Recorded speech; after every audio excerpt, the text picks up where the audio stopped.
Баршаңызға қайырлы күн достар. Бүгін осындай өте ерекше әрі дәмді болып шығатын етті бәліш дайындайтын боламыз.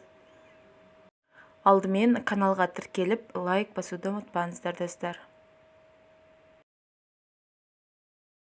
Ол үшін бізге ұн, үй жағдайында 2 ас қасық қаймақ, тұз және құрғақ ашытқыш, 1 жұмыртқа және жылы су қажет.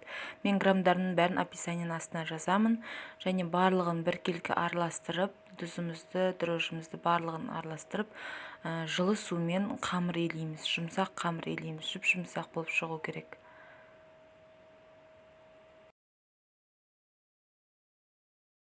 Енді осы қамырымыздың бетін жауып 1 сағаттай жылы жерге қоямыз.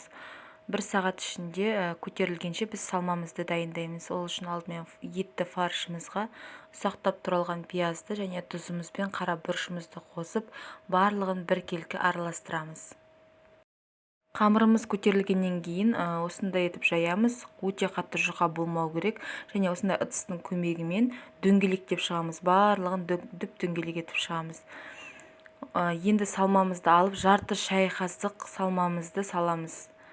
Сосын барлығын біркелкі етіп, осындай пельменнің жартысы сияқты етіп түйіп шығамыз. Бірақ ауыздарын нақты жаппаймыз. Екі шеттерін түйеміз, бірақ бетін түгел жаппаймыз. Мінекей достар, барлығы осындай болып шығу керек. Және бұның барлығын кезекпен орналастырамыз ыдысымызға. Барлығын осылай етіп істеп шығасыздар. Мінекей әп-әдемі болып шықты. Енді осыны 180 градуста қызып тұрған пешке 30-40 минут пісіреміз. Достар, сіздер де жасап көріңіздер, міндетті түрде өте дәмді болып шығады. Және комментарийға өз ойларыңызбен, пікірлеріңізбен бөлісіңіздер.